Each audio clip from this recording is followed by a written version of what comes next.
Hello there, I'm Theo and this is my love nest. Welcome and thank you so much for clicking on this video. Now that you're here, please watch it all the way to the end.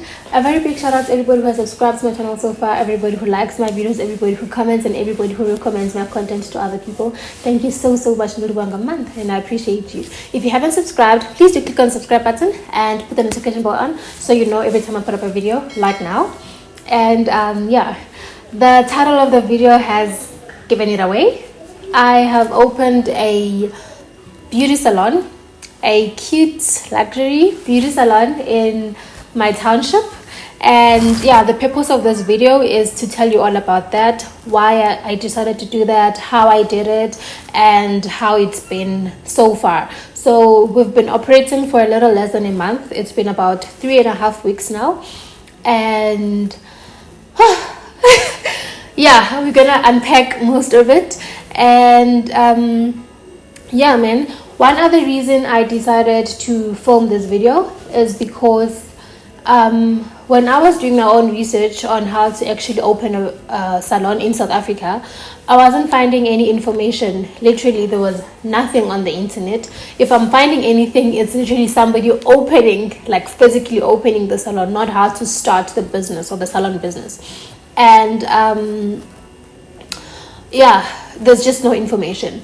However, I did try to reach out to like salon owners that I know or that are like popular on our social media. And when I say people gatekeep, like, yo, people are gatekeeping out here. Nobody was willing to give any information. I don't know how many people I've DM'd, emailed, called, so many, and none of them was willing to share. Nobody was willing to say anything. And I honestly don't understand why we're gatekeeping, because I'm not saying I want to I'm not asking for your suppliers or anything like that. I just need you to guide me into, you know, in this journey. How do I do it? Where do I start? But yeah, there was nothing on that. So this is one of the reasons I'm doing this video, for somebody else who might want to venture into the same business and they're wondering how they could do it, or maybe any other business, because I feel like the fundamentals are basically the same. Another reason I'm doing the video is because I posted about my salon on TikTok when I was showing the journey to opening the salon all the way to the salon reveal, and it gained quite a lot of momentum. It got a lot of views. I think as I filmed this, it's sitting at like 92,000 viewers, and a lot of people were sending me messages to ask questions on how did you do it, what are the how did you budget for it, where were you finding people to do this and that and all of that. So this is one of the reasons I'm doing the video. And I think I'm gonna split this video into like 2 or maybe 3 parts, just so that it's not too long. And yeah, I'm gonna be explaining different things on different video. And I'm currently filming this video in the salon, so should you hear any kind of background noises or anything, it's because there's life happening outside. And yeah, let's get right into the video. So first, let's talk about the background, why I chose or decided I wanted to have a comfortable and cute salon space in the township. I've always been a salon girl all my life. I've had my hair done in salons since I was a kid, and I've lived in the township all my life. So I know how township salon life is, you know. And one thing about township salons is they're good with hair. You go there to get your hair relaxed, you're gonna come back with like super silky, straight, soft hair, and you wanna plait your hair, you'll be satisfied with your hairstyle. However, what I did not quite like was the service or the ambience in the salon, the space itself. You know, you get there and you find a group of guys gambling and you're there to do your hair, or you find like there's just so many people, it's crowded, it's stuffy, they're playing loud music, and it was just those things, you know. And I just wished, like, can't I have a comfortable experience in a township salon? Do I really have to be traveling far to get a comfortable salon experience, you know? And the first time I actually had like a fancy salon experience was, I think I was in grade 9 when my cousin's girlfriend at that time, so we were visiting my cousin, and his girlfriend took us to the salon to get our nails done. Ma'am, from the welcoming, like, I was still a kid then, I was only in grade 9, but I felt like, wow, I could get used to this, you know. So yeah, the thought of having that experience in the township was stuck in my head for a very long time. And yeah, the first time I actually spoke it out loud was on my 22nd birthday, 2019, when I was out on a dinner date with my boyfriend, and he asked me, what are your 5-year plans? Because at that time I was writing my final exam for my final year, and he said to me, what are your 5-year plans? Because school is almost over, so what are you planning to do with your life? And that's when I actually told him that I would like to have a cute, luxurious salon in the township, specifically Tembisa, because that's where I grew up. And yeah, since then he has been holding me accountable for that idea, because he'd ask me, so when is the salon opening? When are we doing the salon? When are you starting the salon, you know? And eventually 2023 December, we opened the salon. So that is how everything got started. That's the background, that's the beginning of everything. So let's get into the planning. Firstly, I had to get a name. So for those who don't know yet, the salon is AV Beauty Lounge, and AV is actually short for my grandmother's names. So both my maternal and paternal grandmother shared a name. Their name was Abayani, and so I decided I'm just gonna name the salon AV. So AV is just short for that. After naming the salon, I had to start taking steps towards bringing it to life. And if you have watched one of the videos when I was doing a life update, I mentioned that I moved back home. That was sometime last year in March, end of March, April. I moved back home on the 30th of March. And the reason I moved back was because I wanted to save as much as I could, because I realized that when I was renting, I was saving, but I wasn't saving much. I was literally saving nothing, because looking at the bigger picture, I wanted to bring this salon to life sooner than later, because it had already been like 4 years since we spoke about it, and it was in my 5-year plan. So I had to bring it to life. So I had to move back home so that I don't pay rent anymore. I don't have to pay for water, electricity, or whatever. I just have to pay for my petrol to go to work, and groceries and Wi-Fi, or small things at home, compared to the lump sum I was spending on water, electricity, groceries, and all of that when I was staying alone, on top of the rent money. So when I moved back, that was when I was able to save even more. And after I was comfortable enough that I feel like I've saved enough money to get this thing started, I started looking for a space. The initial plan was that I was gonna get a space in like a commercial place, a complex, or in a busy road. Like, the initial plan was to have the salon somewhere where it's gonna have traction, right? So when I was busy looking, the spaces I was finding were not fitting the criteria of the aesthetic and the ambience I was looking for. It was either in way too busy places where it's just going to be traffic noise, and there's like a bottle store right opposite, or a tavern, and it was not what I was looking for. The last thing I wanted is to have clients come in to get their hair or their nails done, and then there's a drunkard across the road screaming and whatever. I didn't want that. So yeah, I was really struggling to get a space, and other spaces I was getting would really require me to do like serious renovations, which is what I did here. But I'll explain why it was safer for me to choose to renovate at home than to renovate elsewhere, because if I was going to do like major renovations in somebody else's house, then we would have a whole lot of legal agreements that have to come in place that would just complicate our lives. So I didn't want to get into that kind of bounding agreement yet, you know, because like this is the first one, you know. I'd rather do this with like the second franchise if we're gonna get one, by God's grace. Yes, we are. But yeah, the spaces I was finding needed either a whole lot of renovation or they were just not meeting the aesthetics. So I just thought to myself, we have a garage at home. So I'll insert the clip of the process of renovating the space. Well, how this used to be was that this used to be, instead of being one long garage, it used to be 2 rooms, which had to be like broken into 2. And I'm gonna go into detail about that in the renovations part of the video.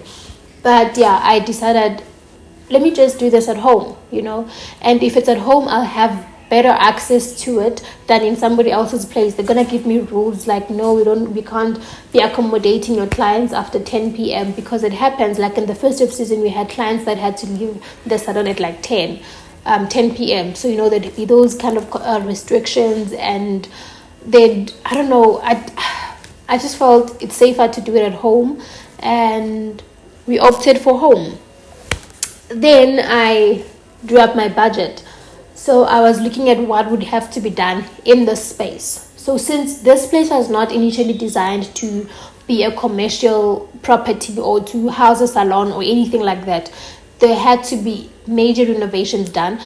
So I was looking at the fact that we'd have to renovate literally everything about how the place looked. Change the paint, change the doors, change the floor, the ceiling, everything. So it was as though I'm coming into the space with just walls and I'm doing everything else from scratch. So I had to consider that when I was doing my budget. And initially I had budgeted that the whole project, from renovations to furniture to buying supplies, everything, I had budgeted that I'd spend 50k. So that was like, okay, this is how much I'm gonna need. And I was willing to go at least like 5 or 8k extra to make it like a 58k in total. And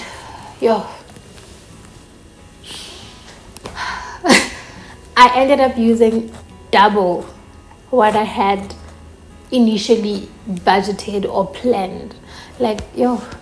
Otherwise we're gonna also go into detail. But yeah, I had to do the budgeting before I could actually start with the project. And then I had to also do my research, look at what is necessary to have in a salon, more especially if you're starting off. It was so difficult when I had to also look at things like recruitment, finding people to work with. That was the most difficult part for me on implementing the salon, and I'm gonna talk about that in like the final part of the video. And that would be like the recruitment, which I feel like has more content because it showed me flames. Also because on the internet or people were not willing to share information, my research had to be deeper, and most of the time it was trial and error because I don't know who to ask. There's nobody willing to share. But yeah, that was the whole planning of bringing AV Beauty into place. I had to be intentional about everything. Also, me moving back home, that was so difficult. I don't think I've like 100% adjusted to being back home, but yeah, it was worth it. Financially, it made so much sense. But I had to be intentional about everything. Be intentional about, okay, I'm moving back home for the purpose of saving money. I'm not going to be spending a lot on this and that. I will be strict on my budgeting, and So when all of that planning was done, when I had secured a name, when I had found a space I'd be using, when I felt like I had budgeted enough, it was time to now implement. I had to now put into action what I was gonna what I had been planning. So firstly, I had to register my name, the company's name, secure the name, register the business itself, open a bank account, because I did not want to have like the salon's funds go into my personal account because we wouldn't even be able to like track the growth and whatever. So I had to do the admin work, register the business, open like social media accounts, although at that time I was not posting anything, but I had to do the first steps of the admin work. And then I had to start looking for contractors. So I was contacting different people to come and see the space, because initially we had 2 rooms. So this whole garage was divided into 2 because it's very large. So it was initially divided into 2. And those who know township life, you know that people like rent out a room, like a single room to live in, not necessarily a bachelor, it's just a plain room, and then you just bring your furniture and you rent it out. So we had 2 tenants here, and so my mom had to ask them to move out, which I'm super grateful for, because anyway, when they moved out, I had to like break that dividing wall and make this one big garage again. So I was looking for people to do that, and they're giving me their quotations, and with some I would tell what the plan is, and I'd ask if you'd be able to do it, please give me a quotation on how much it cost me for that. And I'd get different people come to see the place, do their measurements, tell me how much it would cost, this and that. And eventually I settled for the contractor I used, and he did an exceptional job. Like, he did everything from scratch, literally everything. He is the one that broke the division. He did the floors, he did the paints, the plumbing, the electricity, everything. So I found the contractor and told him what the plan was, and he understood me instantly. Like with everybody else, I had to explain, and we were not even getting each other. But yeah, when I found the contractor, he understood exactly what I was talking about, what I wanted, and he told me, listen, this is how much I'm going to charge you for everything, and then you can just buy material, right? So I didn't have to, like, he didn't give me like a lump sum to say, okay, the whole job is gonna be 70,000 including material and whatever. So I just give him everything and he does the rest. No, he told me his labor fee, and then I was buying material with him throughout.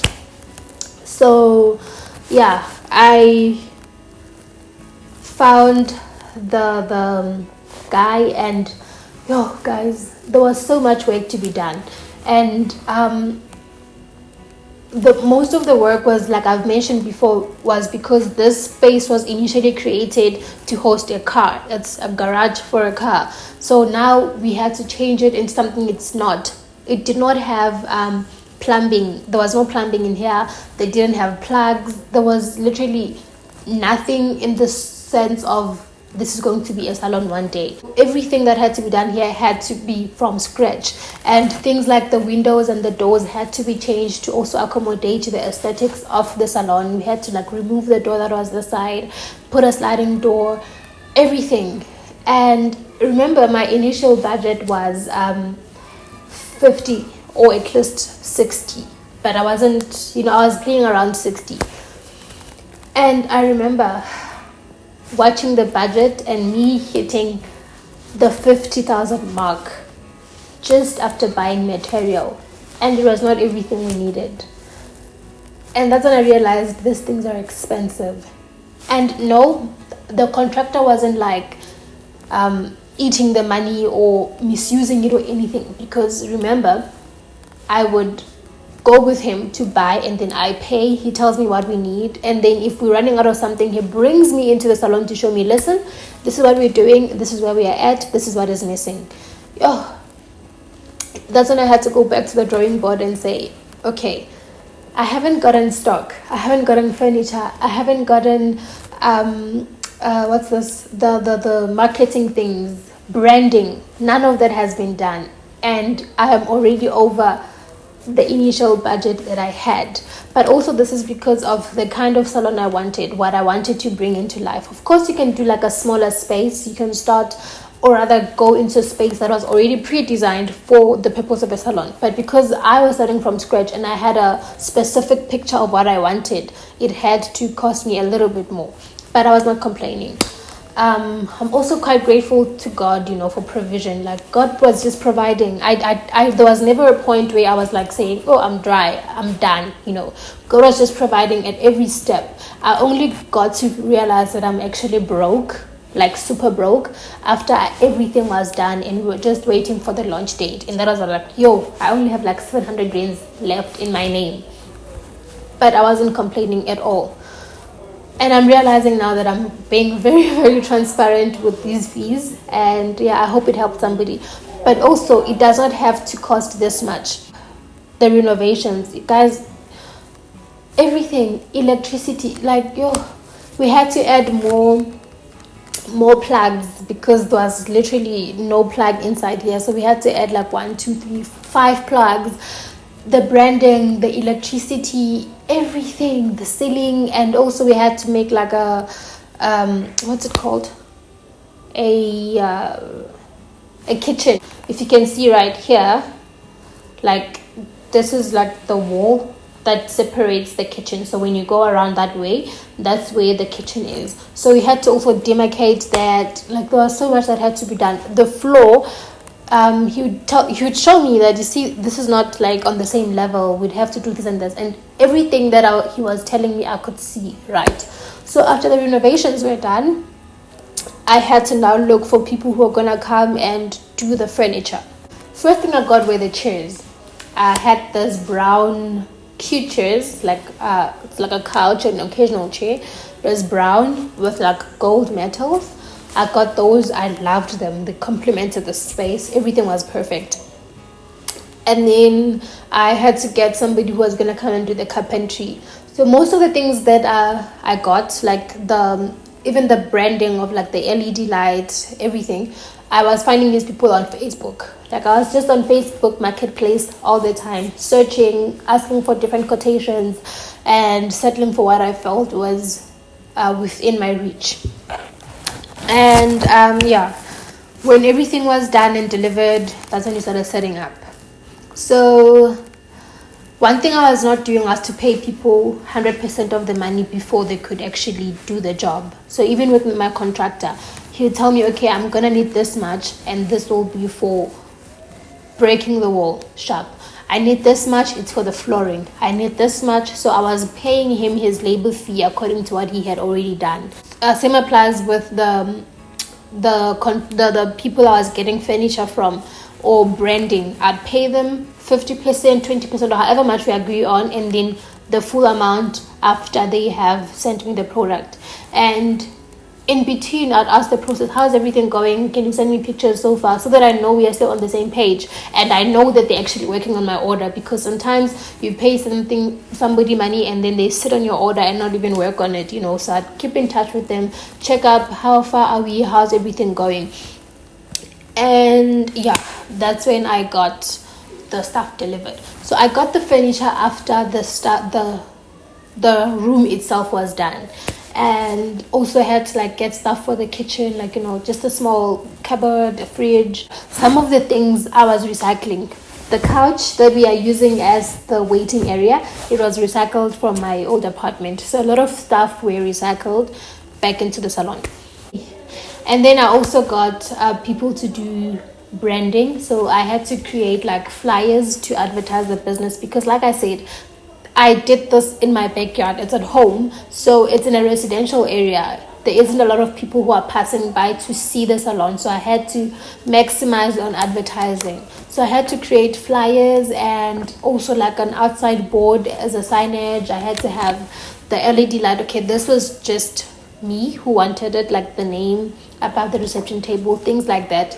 Had to also get that, and that was part of the branding. I also had to get loyalty cards for my clients.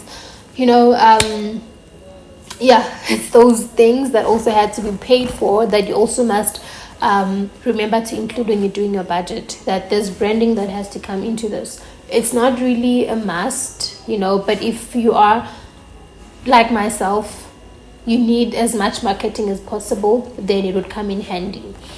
And I think now we're gonna move on to the last and final part of this video, which is the recruitment part, the part where I had to get people that I was gonna work with.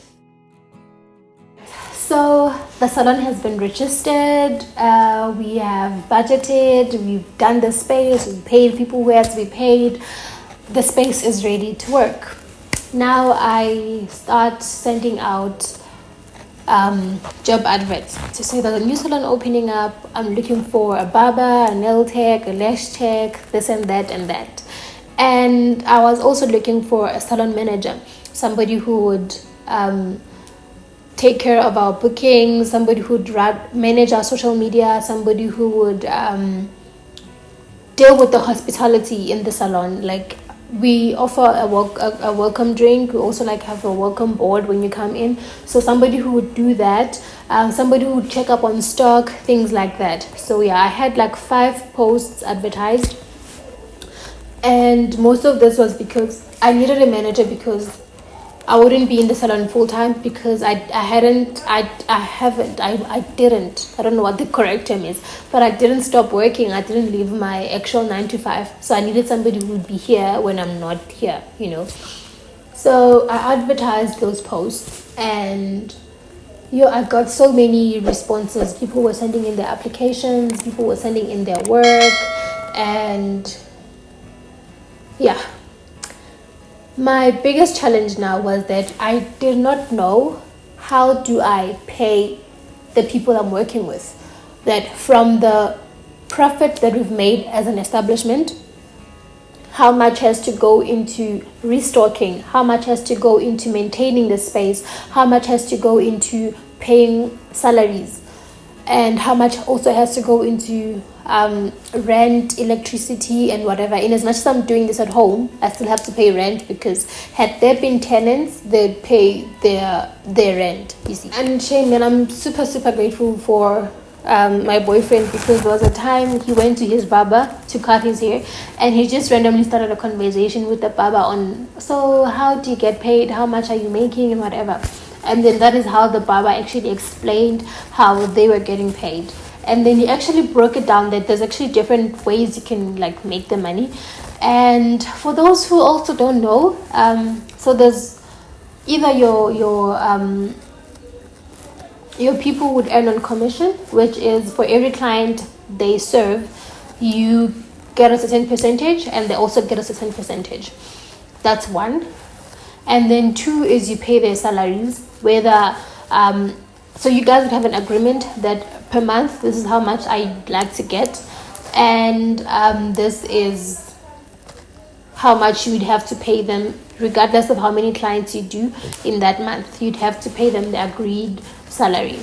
And then the third option would be a combination of these two. You have a basic and a commission. So you give them a basic on how much of however much you agree upon, and then you also have commission to say, okay, should you do this much clients, you'd get this percentage out of everything, or whatever the agreement would be. And then the last option would be for them to rent a chair. So you offer the establishment, and then they come in to like rent a space in the establishment, right? So yeah, he came back with all of that information, and I was super grateful, because now I had an idea of, okay, how am I gonna do this, right? So another thing that I had to like put in so much consideration when I was doing my recruitment was I was looking for somebody who would fit the aesthetic, somebody who would carry the ambience of the salon, because the main reason I'm opening the salon is not because there isn't any salons around. There are salons, but they are not offering luxurious service. Like, you just feel like, okay, can I just get my hair done and leave? You know, they're not offering like, you know, pampering you or making you feel welcome, basically. So I wanted somebody who was gonna fit that aesthetic.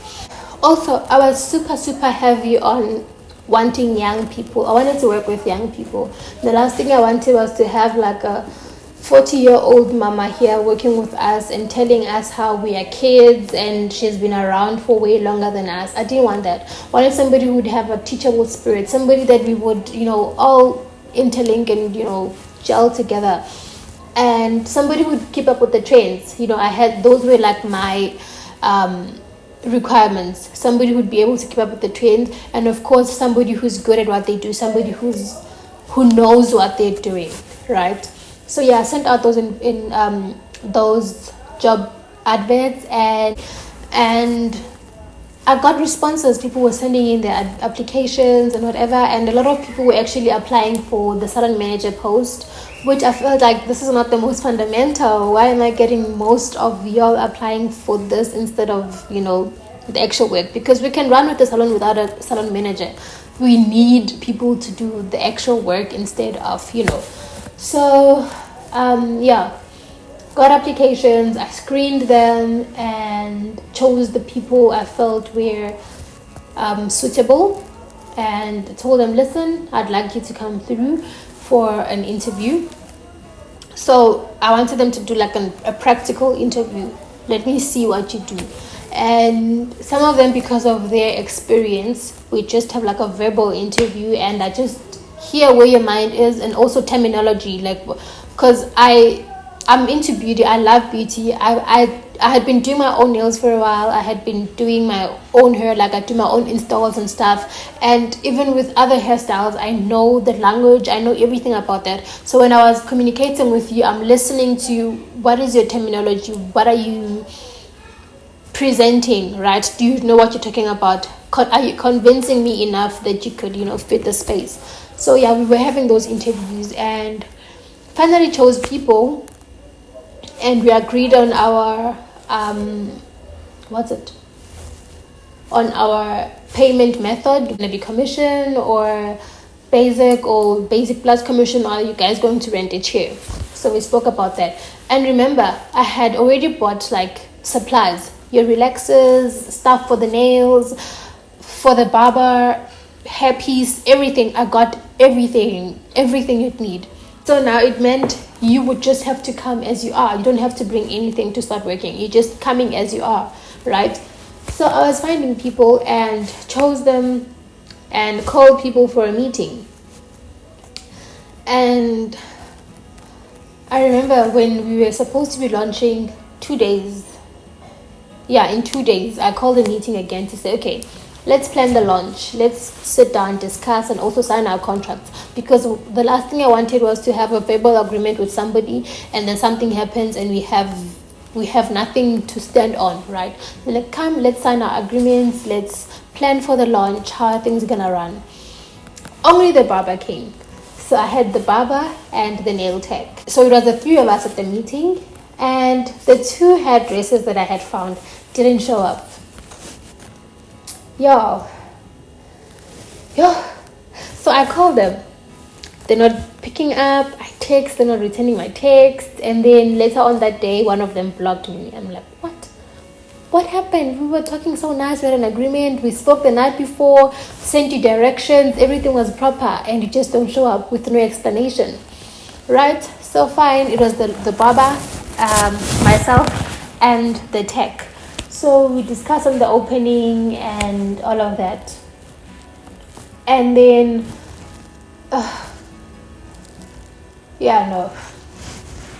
something happens again, and I had to let the nail tech go because something. Also, that's another thing, that you need to be very firm. Like, I'm a very sweet person. Generally, I'm sweet. Like, by nature, I'm very sweet. But also, you have to be firm. People are going to take advantage. You also have to set the standard for yourself. So if people are going to be bringing excuses on the first day, that just marks how they're going to be forever. And you tolerating that is also setting a standard for them to say, Theo doesn't mind. I can just tell her this and that, and we're just going to be okay, right? So I unfortunately had to let the lady I had secured as the lash and nail tech go. I had to let her go because of something that had happened. And now remember, we had put a launch date. So now we had to rechange the launch date because I don't have a nail tech, I don't have a lash tech, I don't have hairdressers, I only have a barber. So back to the drawing board. This time around, I'm going back to the people that I shortlisted to say, okay, your work is okay, but not 100%, but you can come through for an interview and let's see how it goes. But I wasn't really telling them that I was satisfied with their work. But it wasn't bad. It wasn't all bad. It was things you were able to grow with, So, if I tell you that the experience I had with hairdressers was just horrible. To this day, I haven't secured a permanent hairdresser because we had to launch and I didn't have a hairdresser. To a point where for a week I had to ask my cousin. I've got a cousin who does hair, but also the aesthetics, the ambience. I was looking for that. Number one, she's much older. She knows I appreciate her so much. I'm so grateful that she was able to cover me for that week. But she also knows, she would also say it herself, that I'm not going to survive here. Like, this is not my style. I don't want to be here whole time, you know, because she's loud. She wants to be loud. She wants to bring her booze here and drink while she does people's hair. Like, that's just who she is, right? So I got so desperate to a point where I had to come let her stand in for the week, because people were just disappointing. Like, and it was festive season. Do you understand? We opened on the 15th of December. People are preparing for Christmas. People are preparing for the New Year. It's busy, right? And because I had been doing stuff on myself, I had to step in and do people's lashes, and I was washing people's hair. I was relaxing people's hair, which I'm not complaining. I enjoyed it. I was working on the floor. Thank God I was available for that whole week. I was also on the floor. We're doing people's hair. We're braiding. It was very busy. It was super, super busy.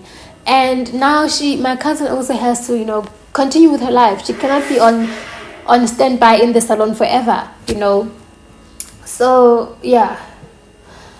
There was a girl I secured. She came to do her practical interview. She's a hairdresser. And I was like, you know what? We can work with this. We can grow with your craft. I'm going to offer you. You're going to come do the work. You're going to work with us. And on the day that she's supposed to come, she sends me a message in the morning. She's like, I'm going to be a bit late. I have a commitment, whatever. She explains her story. I'm like, okay, cool, fine. We'll wait. Then we get clients, right? So when clients come in to do their hair, like for braiding, I'm like, no, you can just wait. The hairdresser's coming. She's just running late.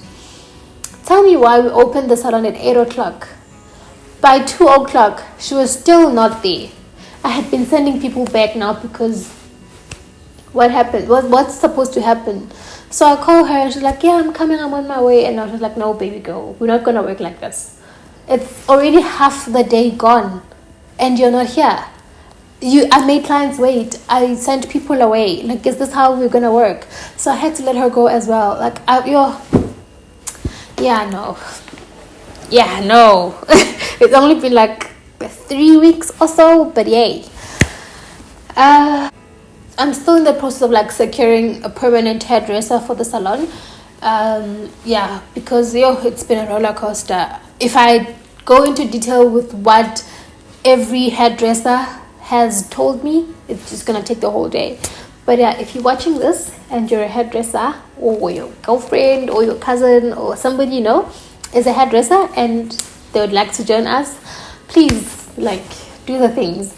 Otherwise, this has been the journey so far. My only challenge has been the hairdressers. I have an excellent barber. I have an excellent nail tech, and we have formed a very good working relationship with each other. And it's still the early days. We're still growing. We're still learning some things. We're still figuring other things out. So the people I'm working with have been in the industry before. The recruitment process for me has been the hardest, even with the nail techs. I went to meet some other girl to do my nails, so she was doing her practical interview. We took 5 hours on a set of square nails, and even in that 5 hours we were not done. It was just load shedding that cut us short, and I was not impressed. The shaping, the filling, okay, let's not go into detail about that. Story for another day. But yeah, one thing I'm gonna say is, hey, you gotta be resilient here. Hey, you gotta have a very strong heart, and not everybody's gonna see your idea. Not everybody's gonna see your vision. You just need to be able to convey it to the next person. If not, be able to adjust with what you have. As long as it's not completely shattering your whole idea, then if it's not a train smash, learn to accept it and move on with it, right? Also, don't have attachments. Do not have attachments to either people or things. Like, just minimize any form of attachment you might have, because remember I did say that when I started we had like brown chairs. They were like a whole velvet situation with gold trimmings and whatever. We've now moved to which way should I go for you to see? I don't know if you can see like the white chair here, but this is what we have settled for now. Had to swap it around to getting office chairs because people were scratching the floor with the chairs. People were not picking the chair to move it back or anything. They were really pushing the chair away, and because it's metal, it was starting to scratch the floors. It's also things that I didn't consider was that it was velvet and we're doing hair, and this is something that my barber brought to my attention, that since we're doing hair, the velvet is gonna catch so much hair when they're cutting or combing, whatever the case. So yeah, you also have to be very teachable, because if you are like me and you're not full-time in the industry, you'd need those who are full-time in the industry to share some stuff with you, tell you on what's trending, what you can get, what you should change, and stuff like that. But otherwise, yeah, we are growing. I am so grateful for everybody who's been our client so far. And yeah, this is AV Beauty Lounge, and until I see you again, continue to take care and share the love. Bye.